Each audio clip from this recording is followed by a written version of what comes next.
Bonjour à tous et bienvenue, ravi de vous retrouver pour un nouveau JT Breton. Les fêtes maritimes de Brest reportées, c'est désormais officiel. Ce rassemblement de bateaux traditionnels venus du monde entier, se déroulant tous les 4 ans, devait se tenir du 10 au 16 juillet prochain. Suite aux annonces d'Emmanuel Macron ce lundi, le conseil d'administration de Brest Événements Nautiques a entériné le report de l'événement. On écoute le maire de Brest, François Cuyandre, répondre aux questions de Sophie Lecroisier. La décision est d'abord une décision qui tient compte du contexte sanitaire exceptionnel que nous connaissons.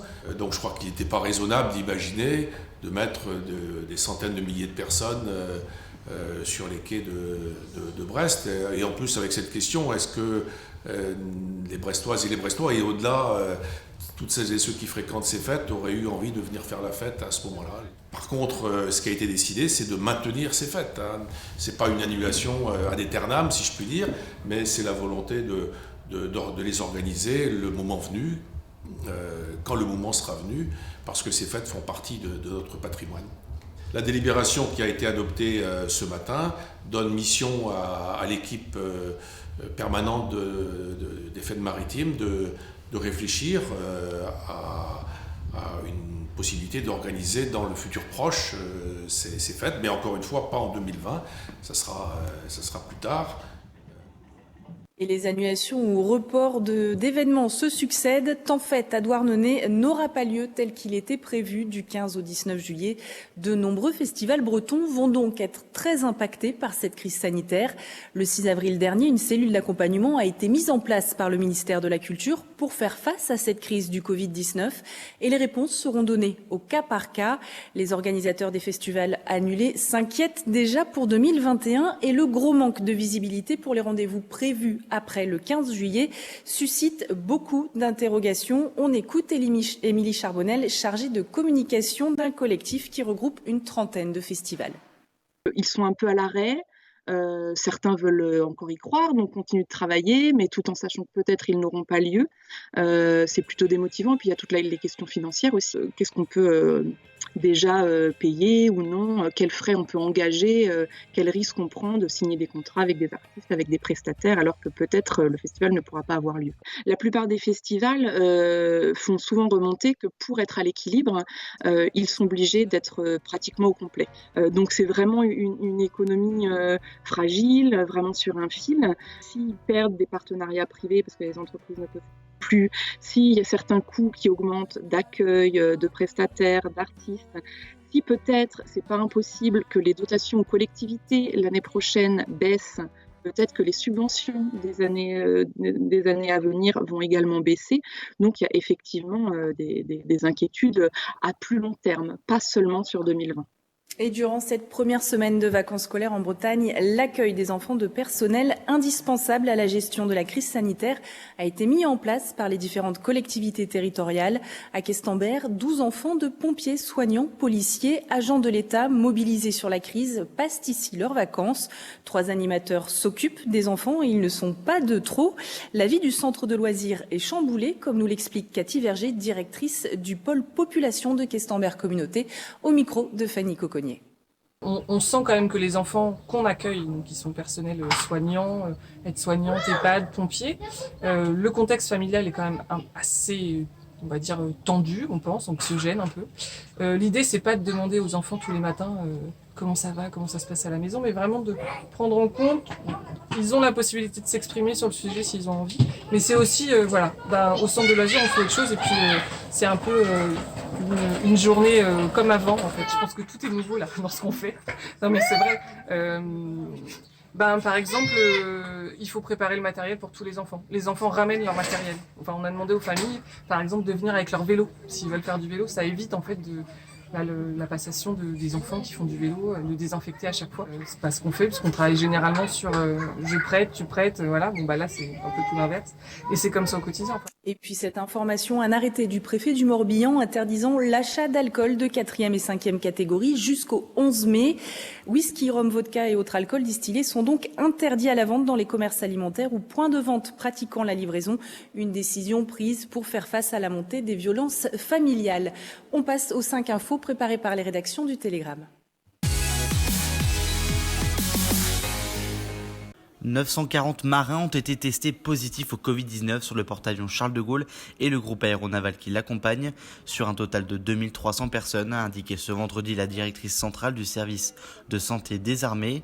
L'ampleur prise par l'épidémie de Covid-19 suscite l'incompréhension et la colère chez les marins et leurs familles, ainsi qu'au sein du corps médical. C'est ce que révèle l'enquête du Télégramme qui est à retrouver sur le télégramme.fr. Le chanteur Christophe est mort ce jeudi à Brest des suites d'une maladie pulmonaire. Daniel Bevilacqua, de son vrai nom, avait 74 ans. L'interprète d'Aline et des mots bleus avait d'abord été hospitalisé le 26 mars dans un hôpital parisien en raison d'une insuffisance respiratoire. L'annonce de sa mort a ému ses nombreux fans et le monde du spectacle. Miossec, mais aussi les Vieilles Charrues, où il s'était produit en 2014, lui ont rendu hommage sur les réseaux sociaux. L'accès aux plages est interdit jusqu'au 11 mai dans les Côtes-d'Armor et dans le Morbihan. Les deux préfectures ont prolongé leurs arrêtés d'interdiction liés au confinement. Elles suivent ainsi le calendrier fixé par le gouvernement. L'accès aux plages, aux sentiers côtiers, chemins de halage ou encore cales de mise à l'eau des bateaux reste interdit sauf pour les professionnels. Les locations à des fins touristiques dans les hôtels et logements sont elles aussi suspendues. Le chantier de rénovation de la piste a repris à l'aéroport de Rennes-Saint-Jacques. Il avait été stoppé à cause du coronavirus et de l'arrêt d'activité des entreprises du BTP en mars dernier. Le conseil régional, collectivité propriétaire de l'infrastructure, prévoit la fin des travaux la première semaine de mai. Pas question toutefois pour les voyageurs de venir enregistrer leurs bagages. L'aéroport restera fermé au public. Seul le transport du fret sera assuré. Les séances de méditation à l'Assemblée nationale proposées par Gaël Le Bohec, député La République En Marche d'Ille-et-Vilaine, suscitent un débat et quelques moqueries. C'est le Canard enchaîné, journal satirique qui a révélé l'existence de ces séances ce mercredi. Gaël Le Bohec assume en être à l'initiative et met en avant ses bienfaits. Depuis 3 ans, une soixantaine de députés et de collaborateurs auront suivi les sessions qui sont payées par les députés eux-mêmes. Le confinement peut aussi avoir des effets positifs sur la faune et la flore. Depuis plusieurs semaines, les gardes littoraux observent des changements notables sur le terrain.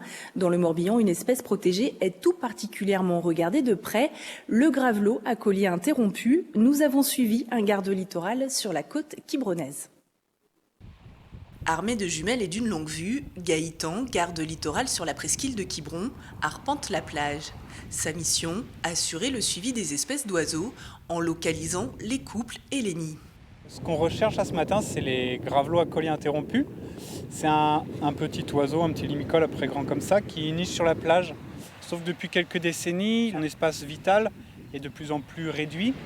Et donc les zones où il peut nicher sans être dérangé par les promeneurs, les baigneurs ou les chiens sont de plus en plus réduites. Et donc on a très peu de production de poussins. Mais le confinement pourrait bien changer la donne. Depuis un mois, seul le bruit des vagues et du vent viennent perturber la quiétude des oiseaux. Normalement, on a des dizaines, voire des centaines de personnes à se promener pendant les périodes de Pâques. Et cette année, c'est quelques dizaines de personnes par jour au maximum.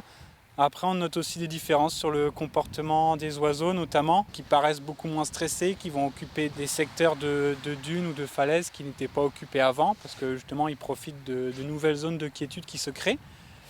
Et enfin, il y en a de la végétation qui revient sur des chemins d'accès aux plages qui d'habitude sont toujours ensablés. La végétation n'a pas le temps d'y pousser. Des changements notables qui vont encore perdurer jusqu'au 11 mai. L'enjeu aujourd'hui, anticiper la fin du confinement pour protéger cette espèce d'oiseau. Il risque d'y avoir une forte affluence d'un coup, et donc des oiseaux qui vont être fortement dérangés pendant quelques jours.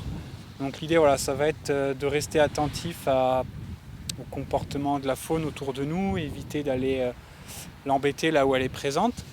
Et nous, pour prévoir ça, en amont, on essaye déjà de déterminer les zones qui vont être fréquentées cette année par les oiseaux pour les mettre en défense et mettre en place aussi une signalétique invitant les gens à rester précautionneux, on va dire. Le cordon dunaire de Gavre-Quiberon est le premier site breton de reproduction des gravelots à collier interrompus, une espèce rare et protégée classée sur la liste des oiseaux menacés en France. Et nous vous proposons de terminer cette édition en musique avec Gwenili, 19 Bretons expatriés à travers le monde. Ils se sont connectés en plein confinement pour interpréter Pépé, un classique du groupe La Rue qui est à nous.